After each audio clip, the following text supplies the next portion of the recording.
7 తారీఖు వినాయక చవితి జరుపుకోబోతున్నాము. వినాయకునికి ప్రీతి వంట పాశం. ఆ మహానుభావునికి తొలి పండుగ హిందువులకు. ఈ పండుగతోటే పండుగలు స్టార్ట్ అవుతాయి కనుక ఆయనకు పాశం నైవేద్యం పెట్టి, మరి ఆ రోజు పండుగ రోజు కలెకూరలతో, ఆకుకూరలు, ఈ దేశంలో ఎన్నైతే ఆకుకూరలు ఉంటాయో వ్యవసాయ పొలాల్లో అన్ని ఆకుకూరలు తీసుకొని ఆకుకూరలతోటి కూర వండి తింటే ఆరోగ్యానికి మంచిదని ఒక పండుగ, ఒక ముఖ్య ఉద్దేశం. మరి ఈ పండుగను ప్రతి బీదవాడు జరుపుకునే పండుగ, ఈ దేశంలో ఉన్నటువంటి ప్రతి హిందూ జరుపుకునే పండుగ.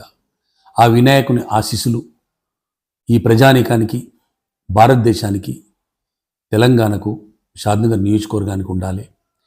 ఏ పండుగ చేసినా, ఏ శుభకార్యం చేసినా మొట్టమొదలుగా వినాయకుని పూజిస్తాం, ఆయన ఆశీస్సులు ఉండాలని.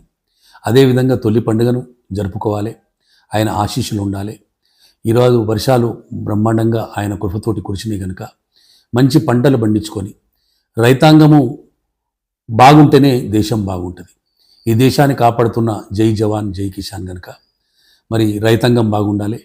మరి పాడి పంటలు ఉంటేనే ఈ దేశం సస్యశ్యామలంగా ఉంటుంది కనుక ఈ వినాయక స్వామి మరి ఆయన కృప, ఆయన ఆశీస్సులు ఈ భారతదేశం పైన, తెలంగాణ పైన, రైతాంగం పైన ముఖ్యంగా ఉండాలని, మరి జై కిసాన్ మన భారతదేశాన్ని కాపాడుతున్నటువంటి వాళ్ళ మీద ఆయన ఆశీస్సులు, అండదండలు ఉండాలని, ఈ పండుగను ప్రతి ఒక్కరూ జరుపుకోవాలని, మరి మా తెలంగాణ ప్రజలకు, భారతదేశం ప్రజలకు, షాద్నగర్ నియోజకవర్గ ప్రజలకు ఈ వినాయక చవితి పండుగ సందర్భంగా భారతీయ జనతా పార్టీ షాద్నగర్ ఇన్ఛార్జి, రాష్ట్ర కార్యవర్గ సభ్యునిగా మీ అందరినీ కూడా పండుగ జరుపుకోవాలని, ఆనందంగా మీ పిల్ల పాపలతోటి మీ జీవితం కొనసాగించాలని కోరుకుంటూ సెలవు తీసుకుంటున్నాను.